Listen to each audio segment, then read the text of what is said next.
মনে হয় আর পাবো না ভাই। শিট ভাই, আমার এখানে চার্জ শেষ হয়ে গেছে হিল স্নাইপারে। হাগলু বেঁচে গেলি আমার হাত থেকে তুই, কিন্তু বেঁচে কতক্ষণ যাবি তুই? যেখানে গিয়ে বসবি সেইখানেই তোকে আমি খোপড়িটা নিয়ে নেব।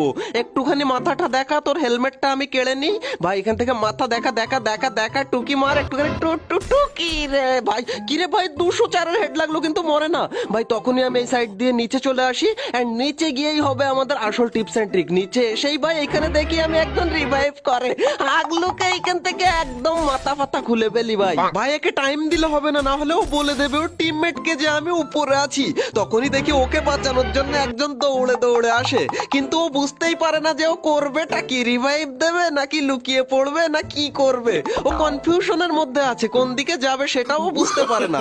আর তখনই ও ভাবনা চিন্তা অনেক কিছু করে যায় ভেন্ডিং মেশিনের দিকে আমার হাতে মরার জন্য। এই দেখো হাগলু দাঁড়ারে একটু, ওরে বাইরে হাগলু আমাকে লোভ দেখিয়ে চলে যায়।